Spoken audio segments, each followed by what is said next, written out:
салом тамошобинони гиромӣ, пеш аз ҳама иди модарро ба ҷамъи модарону хоҳарони азизамон муборакбод мегӯем. ҳамеша мисли баҳори нозанин сарсабзу нозанин бошед. ва акнун хулосаи хабарҳои муҳими 8 марти тоҷикистонро аз пойгоҳи хабарии бомдод бароятон пешкаш мекунем. шурӯъ мекунем аз як нигоҳи кӯтоҳ ба сархати хабари муҳими рӯз дар ин барнома. ҷанг дар Украина рӯзи 13 Русия аз пешрафтҳои нав хабар дод. Украина аз 12 000 талафоти артиши Русия. Секунҷаи ишқ ва рашк, фарзияи асосии қатли ваҳшиёнаи духтари тоҷик дар Русия. дар Тоҷикистон пӯшидани ниқоб бекор, марзи Ӯзбекистон боз ва тӯи худоӣ аз маҳдудиятҳо озод шуд. дар гузашти яке аз пирони барӯманди ворух Абдусамад Шомир Саидов, ду хонандаи мактаб ва муаллимаро барои таҷлили зодрӯзашон ҷазо доданд. ҳабси пулчинаки маршруткаи рақами 15 барои тағйири як мӯй сафед ва мошини нави Феррари Раими Ғармӣ. ва акнун тафсилоти хабарҳо. намояндаи расмии вазорати мудофиаи Русия генерал-майор Игор Коношенков рӯзи 8 март дар брифинг чунин хабар дод. таи шабонарӯзи гузашта 158 иншооти низомии Украина ҳадафи ҳамлаҳои нирӯҳои ҳавоии кайҳонии Русия қарор гирифт. дар умум аз аввали амалиёт 2482 иншооти ҳарбии Украина аз байн бурда шуд, аз ҷумла 866 тонку дигар мошинҳои зерипӯш, 91 шабакаҳои оташандози реактивӣ, 317 тӯбхона ва миномёт, 634 мошини ҳарбӣ, ҳамчунин 81 ҳавопаймои бесарнишин. рӯзи 7 март бо силоҳи хеле дурзан фурудгоҳи нирӯҳои ҳавоии Украина Озерное дар минтақаи Житомир аз кор бароварда шуд.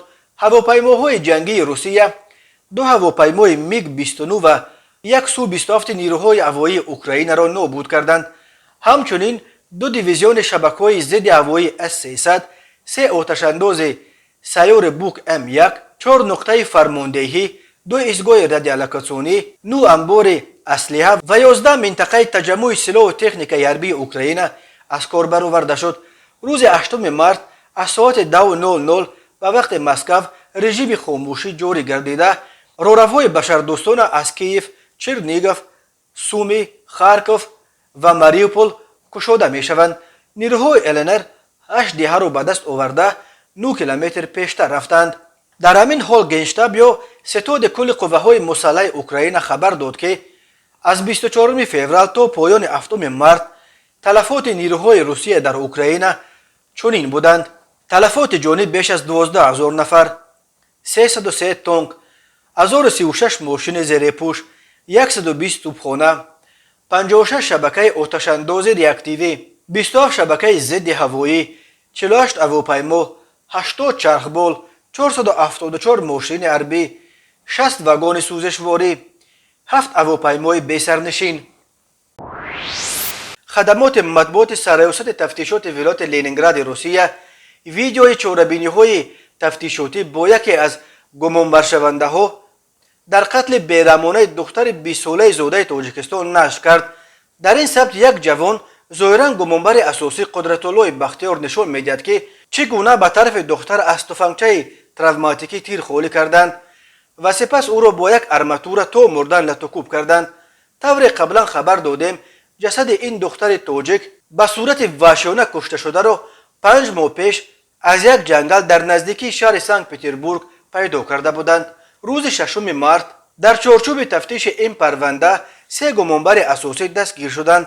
Ҳусниддини Бахтиёри 27-соларо аз ҷои кораш дар як сохтмон дар кӯчаи Кантемирови шаҳри Петербург ва падари 47-солаи вай Бахтиёрро ки аллакай шаҳрвандии Русия доштааст дар кӯчаи Пражская дар шаҳраки Кудрова пайдо карданд. аммо Қудратуллои 25-сола дӯсти Ҳусниддин ки дар қатли духтар ба ӯ ёрдам кардааст дар фурудгоҳи Пулкова вақте ба даст афтод ки мехост Русияро тарк карда дар Тоҷикистон паноҳ барад. нашрияи Чилав Ньюс.ру бо такя ба манобеи худ хабар дод ки бар асоси фарзияи асосии тафтишот сабаби куштори духтар рашк шудааст. Ҳусниддин фаҳмид ки дӯст духтараш бо падари худи Ҳусниддин ҳам равобити ошиқона барқарор кардааст. аммо ин ҷавон даъвои бо падараш надошт. гузашта аз ин як рӯз баъди куштор پدر حسن‌الدین شخصا به مکان کشتار در نزدیکی دهه میاگلو آمده تا با آنچه که پسرش به او نقل کرد باوری حاصل کند. خبر می‌دهد نشریه نزدیکان دختر کشته شده خبر دادند که شام 7 سپتامبر سال 2021 از خانه‌شان در گلگشت پالیکارپ و شهر پترزبورگ برآمده با همین بیدرک شد. به اهل خانواده دختر گفته است که باید توفه را از دوگانش بگیرد و بعد چند دقیقه برمیگردد.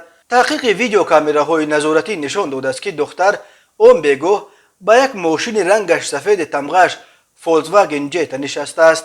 بنا به معلومات تفتیشات روز 8 سپتامبر سال 2021 قدرت‌الله و حسن‌الدین این دختر را به ماشین فولکسواگن جت با یک جنگل در نزدیکی دهه میاگلوی نویه всеволожск برده در زمینه خصومت شخصی به بدن او از پیستولت تروماتیکی 2 تیر خالی کردند و سپس او را با آهن تا مردن کوفتند. میاگلو در کنار شهرهای مورمانسک در فاصله عمقی 12 کیلومتر از کناره‌های جنوب و شرقی شهر سنت پترزبورگ جایگیر شده است. جسد دختر را با علامت‌های یقینا مرگ مجبوری تنها بعد 2 هفته روز 2 اکتبر سال 2021 پیدا کردند. به پلیس یک ولیسپدرون زنگ زده خبر داد که 2 دختر نورز در جنگل جسد را دیده از وی خواستند تا به پلیس خبر دهد. در رابطه با این کشتار با بیرحمی مخصوص پرونده جنایتی آغاز کردند، زیرا تشخیص نشان داد که جوغ پایان دختر شکسته، در گردنش آثار بوغی کردن دیده میشد و چشمانش را کنده گرفته بودند.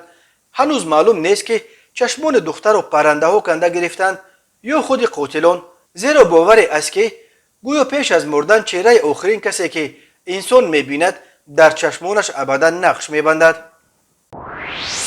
ستاد جمهوریوی اوید به پرزور نمودن چاره‌های ضد اپیدمیکی برای پیشگیری انتقال و پیدایش شرایط نو کووید 19 در جمهوری تاجیکستان روز 7 مارس در مورد به طور قابل ملاحظه سبک کردن تدبیرهای مبارزه با کرونا ویروس قرار قبول کرد. از جمله با تصمیم ستاد در جمهوری ریچه حتمی استفاده نقاب‌های محافظتی و محدودیت‌های جاری شده در مورد برگزار کردن توی‌های عروسی و دامادی و معرکه‌های دیگر بیکار کرده شده. از 15 مارس گذرگاه‌ها در مرز تاجیکستان با ازبکستان پورا باز کرده می‌شوند. تدبیرهای مبارزه با کرونا ویروس در تاجیکستان در حال سبک کرده می‌شود که بنا به اطلاع رسمی وزارت تندرستی از 15 فوریه به این طرف اینک 3 هفته باز در جمهوری یگان حالت نو گرفتاری به کرونا ویروس ثبت نشده است. بنا به قرار ستاد حکومتی از 15 مارس سال 2022 فعالیت گذرگاه‌های سرحدی دولتی جمهوری تاجیکستان با جمهوری ازبکستان برای چه عادی گذرانیده شده. نظارت بیماری‌های سرایتی تنها با پیشنهاد گواهینامه اوید به واکسیناسیون پرره به ضد بیماری کووید 19 بدون گذشتن از آزمایش ویروسولوژی نسبت به سرایت کرونا ویروس در حدود تاجیکستان برآمده می شود. قرار مذکور با در نظر داشته به اعتدال آمدن وضع اپیدمیولوژی سرایت کرونا ویروس در جمهوری تاجیکستان و با مقصد تأمین نمودن فعالیت پرره سمت‌های خواجگیداری در مملکت، غنیگردانی اقتصادیات کشور و باز هم مستحکمتر نمودن رابطه‌های اقتصادی و اجتماعی با دولت‌های همسایه قبول کرده شد. گفته می شود در اطلاعیه رسمی طبق قرار ستاد گواهینامه اوید به واکسیناسیون به ضد کووید 19 که از جانب مقامات و مؤسسه‌های تندرستی جانب ازبکستان و دیگر کشورهای اتحاد دولت‌های مستقل به شهروندان بعد گذشتن از واکسیناسیون پیشنهاد کرده می شود رسما اعتراف می گردد. هنگام به قلمرو تاجیکستان وارد شدن شهروندان جمهوری تاجیکستان و شهروندان خارجی در صورت پیشنهاد معلوماتنامه با نتیجه منفی آزمایش ویروسولوژی کشور خارج شده نسبت به کووید 19 که به مدت تا 72 ساعت اعتبار دارد، از گذشتن آزمایش تکراری در نقطه‌های گذرگاه‌های سرحدی دولتی جمهوری تاجیکستان آزاد کرده می‌شوند. آمده است در قرار ریچه حتمی استفاده نقاب‌های محافظتی جهت پیشگیری و پنه‌شوی سرایت کرونا ویروس کووید 19 در بین اهالی بیکار کرده می‌شود. همچنین در اساس قرار مذکور برگزار نمودن توی دامادی و عروسی و دیگر جشن و مراسم ملی طبق قانونگذاری عمل کننده براه مانده می شود. بنا به آمار رسمی وزارت تندرستی در عموم از آغاز پاندمی تا امروز در تاجیکستان 17388 حالت گرفتاری به کرونا ویروس ثبت شده. از این شمار 17292 نفر یعنی بیش از 99% بیماران شفا یافته ولی 124 نفر متاسفانه فافتیدند. ولی منتقدان بر اینند که شماره واقعی گرفتاران و قربانیان پاندمی در تاجیکستان خیلی بیشتر از آمار رسمی است. هنوز در میانهای سال 2020 در شبکه‌های اجتماعی روی خط بیش از 14 نفر نشر شد که گفته میشد به علت کرونا ویروس جان باختند. روز 7 مارس در اصفهان با برگزاری یک مراسم پرشکوه ودا خواجه‌گدار نامدار عبدالصمد شامیرسیدوف را به خاک سپردند. این شخصیت برومند و ارجمند زاده وارخ روز 6 مارس در سن 78 از عالم چشم پوشید. شهردار اصفهان مرحوم را یکی از فرزندان برومند دیار، یکی از شخصیت‌های به همگان عزیز و ارجمند، خادم نمایان جمعیتی، خواجه‌گدار نامآور نام برده نوشت. مرگ بی‌امان شخصی را از بین ما برد که عمر گرانمایه و تمام هستی خود را به خدمت خلق و وطن و آبادانی و پیشرفت کشور بخشیده بودند. در مراسم ودا که در حوله مرحوم برگزار گردید، معاون رئیس ولایت سوخت دوران زاهدزاده، رئیس شهر اصفهان بهاوالدین بهادرزاده، خادم نمایان دولتی گلافزا صفرالدین و رئیس شورای سابقه‌داران شهر صادرخان قاسمی و سرور لیسه رقم 3 عبدالرحمن شورامتوف برآمد کرده از خصلت‌های خمیده و فضیلت‌های نیک انسانی شادروان عبدالصمد شامیرسیدوف یادآور گشتند. روانشاد عبدالصمد شامیرسیدوف 14 ینور سال 1944 در جماعت دیوت وارخ به دنیا آمده. سال 1975 انستیتوت خواجگی قشلوق حاضره دانشگاه اگراری تاجیکستان به نام شیرینشاه شاه تیمور را با اختصاص مهندس تکنولوژ ختم کرده است. فعالیت کاریش از سال 1960 به حیث خطکشان کلخوز پراودا آغاز گردیده. از سالهای 1967 1969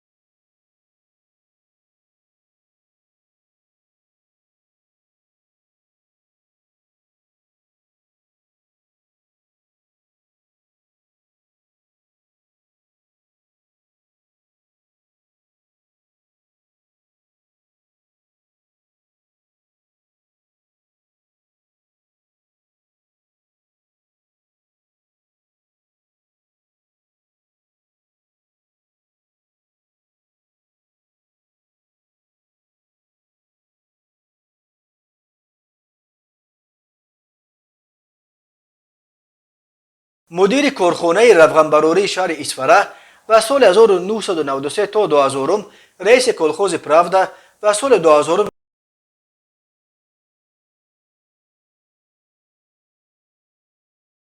عبدالصمد شامیرسیدوف از سال 1975 تا سال 1982 وکیل شورای شهری از سال 1982 تا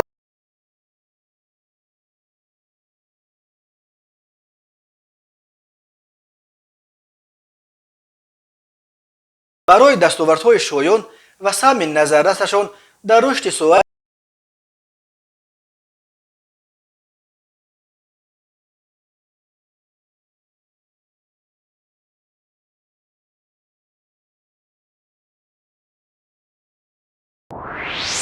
در کان بادام دو خواننده مکتب و یک آموزگار را به ویران کردن قانون تنظیم رسم و آیین و تجلیل با تنطنه زادروزشان عیبدار میکنند. اکبر شریفی سخنگوی ریاست کارهای داخلی ولایت سوخت در نشر نوبتی برنامه میلیسیا خبر میدهد که این حالتهای نقض قانون تنظیم و تجلیل با تنطنه زادروز با دعوت افرادی که عضو عائله آنها نیستند در پی در اینترنت نشر شدن ثبت‌های ویدیوی این سه زادروز آشکار گردید.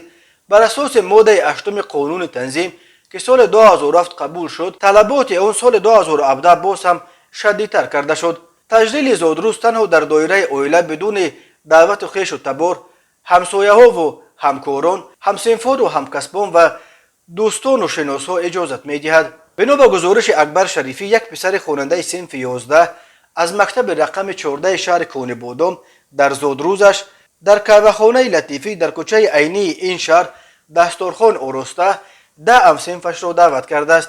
همین طور یک دختر نیز خواننده صنف 11 از همین مکتب با دعوت 15 همصنفش در خانه دسترخوان آراسته زادروزش را با تنتنه تجلیل کرده است. خوانندگان هنگام تجلیل زادروز خبر یافتند که آموزگار فن زبان انگلیسیشان همان روز به سن 60 میرسد. آنها دستجمعانه برای آموزگار به مناسبت جشنش دستاویز تشکیل کرده به تبریکش رفتند که به گفته سخنگوی ملیته سخت این رفتارشون هم خلاف طلبات قانون تنظیم است. در ویدیو دیده می شود که شاگردان به خانه معلمه آمده او را به مناسبت 60 سالگیش با یک دسته گل تبریک می کنند و معلمه از این برکت آمده اشک شادی می ریزد و شاگردانش را یک یک به آغوش گرفته برای قدردانیشان اظهار سپاس می کند. ولی اکنون نسبت به هر دو خواننده مکتب و معلمه آنها برای ویران کردن قانون تنظیم پرونده های مأموری گشودند. به آنها برای ویران کردن ترتیب تجلیل زادروزشان جریمه به مبلغ تا 6400 سومانی تهدید می کند. ماده 481 کودکس حقوق ویرانکنی مأموری تاجیکستان برای ویران کردن این بند قانون جریمه از جانب شخصان علاهده به اندازه از 50 تا 100 نشان دهنده برای حسابها را پیش بینی می کند. محدود کردن جشن زادروز از سلسله قانون‌های عجیب الغریب قبول شده در تاجیکستان است که در مطبوعات بین المللی همیشه با پسخند به باد مسخره کشیده می شود. حامیان حقوق نیز این قانون را یک علامت برجسته دخالت مقامات به حریم حیات شخصی مردم و نقض حقوق و آزادی‌های انسانی شهروندان تاجیکستان می نامند. چند روز باز در شبکه‌های اجتماعی یک موضوع اساسی بحث مردم ویدیو لحظه یک مسافر پیرانسال ریش سفید را برای 50 درهم دشنام‌های قبیح دادن و تحقیر کردن یک جوان پولچینک مشروط که رقم 15 بود در ویدیو دیده میشد که چگونه پولچینک با یک لعن قبیح در پیش مسافران دیگر شأن و اعتبار مسافر صلح‌خورده را پست میزند. مرکز مطبوعات ریاست وزارت کارهای داخلی دوشنبه روز 7 مارس خبر داد که در پی مراجعت شهروندان که خواستار در دایره قانون ارزیابی کردن رفتار این جوان پولچینک شدند، کارمندان میلیسیا با راه اندازی یک قطار چهاربینی‌های فوری با گذشت همگی 2 ساعت شخصیت جوان دغل گفتار را معاین کرده او را به اداره میلیسیا آوردند. معاین کرده شد که این نفر شهروند جمال‌الدین زاده مرادبک سال تولدش 1990 استقامت کننده شهر دوشنبه مدت است در افت تمغه مرسدس پرینتر رقم قید دولتیش 0816 05 در خطسر رقم 15 باعث پولچینک فعالیت میکند. ریاست وزارت کارهای داخلی دوشنبه گفت ضمن سنجش و پرسش دستگیر شده و شاهدان حادثه مذکور معاین گردید که پولچینک نسبت به مسافر در نوار انعکاس یافته برای مبلغ راهگیرو دغل رفتاری و دشنام و حقارت‌های قبیح نموده شأن و شرف او را در نزد اطرافیان پس زده است. وابسته به حالت مذکور نسبت جمال‌الدین زاده مرادبک طبق طلبات ماده 460 مایه باشه کودکس مأموری جمهوری تاجیکستان پروتکل حقوق ویرانکنی مأموری ترتیب داده شده با قرار دادگاه نسبتش جزا در نمود حبس مأموری به مهلت 10 شبانه روز تطبیق کرده شد. همزمان براننده و دیگر مسئولان خطسیر مذکور جهت تامین با صفت خدمت رسانی به مسافران کارهای فرماندهی گذرانیده شده است. در اینترنت با نشر یک ویدیو از گراژ رحیم باباجانوف معروف به رحیم غرمی یک صاحبکار معروف تاجیک خبر دادند که او به تازگی یک ماشین نو گرانبهای تمغه فراری خریده است. این تمغه ماشین‌ها خیلی نرخ بلند داشته، نرخشان از $200,000 سر می شود و نرخ برخی تمغه های نادر و انگشت شمارش حتی تا به چند میلیون دلار می رسد. در ویدیو می بینیم که یک ماشین نو فراری رنگش سفید را از ماشینکش پایین می فرارند و آن را به گراژ رحیم غرمی برده در پهلوی ماشین های دیگر گرانبهای او جای می کنند. رقم این فراری 9299 WW01 است.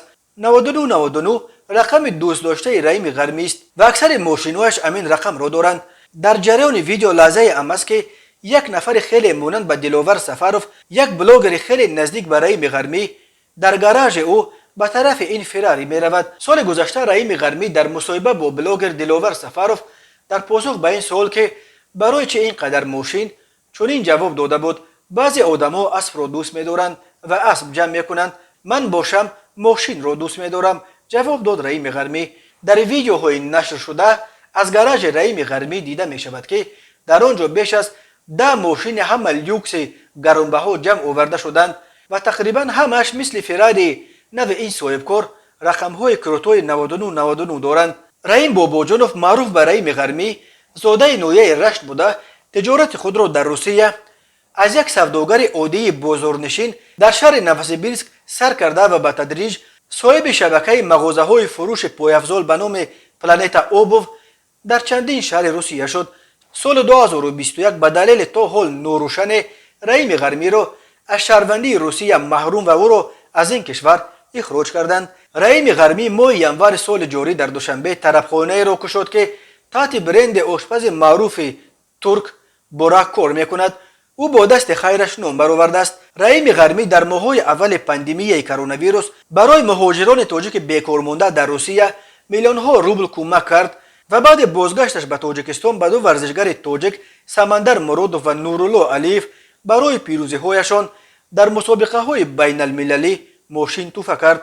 به گفته نزدیکانش هر روز ده ها نفر محتاج با امید کمک به رحیم غرمی مراجعت میکنند و او کوشش میکند که یگان کس را ناامید نکند. اگنتی هواشناسی تاجیکستان پیش بینی میکند که روز 8 مارس هوا در تاجیکستان ابرناک شده باران کوتاه مدت میبارد. به اطلاع اگنتی آب و هواشناسی روز 8 مارس در ولایت مختار کوهستان بدخشان هوا قسما ابرناک در ناحیه‌های علایده بارشات باران و برف در بعض ناحیه‌ها با شدت به عمل می‌آید. شمال از سمت شرق به صورت 4-9 متر در یک ثانیه می‌وزد. هوا در غرب ولایت شبانه از 2 درجه خنک تا 3 درجه گرم، روزانه از 1 درجه خنک تا 4 درجه گرم، در شرق ولایت شبانه 12-17 درجه خنک، روزانه 2 درجه خنک تا 3 درجه گرم می‌شود. در ولایت سوخت در بعض ناحیه‌های وادی بوده باران کوتاه مدت باریده، در ناحیه‌های علایده کوهی بارشات باران و برف در بعض ناحیه‌ها به شدت به عمل می‌آید. شمال از سمت شرق با سرعت 4-9 در ناحیه‌های علایده با شدتناکی تا 13-18 متر در یک ثانیه می‌وزد. هوا در وادی‌ها شبانه 4-9 درجه گرم، روزانه 10-15 درجه گرم، در ناحیه‌های کوهی شبانه 3 درجه خنک تا 2 درجه گرم، روزانه 2 درجه گرم می‌شود. در ولایت ختلون هوای قسما ابرناک در ناحیه‌های علایده باران کوتاه مدت باریده رعد و برق به عمل می‌آید. شمال از سمت شرق با سرعت 4-9 متر در یک ثانیه می‌وزد.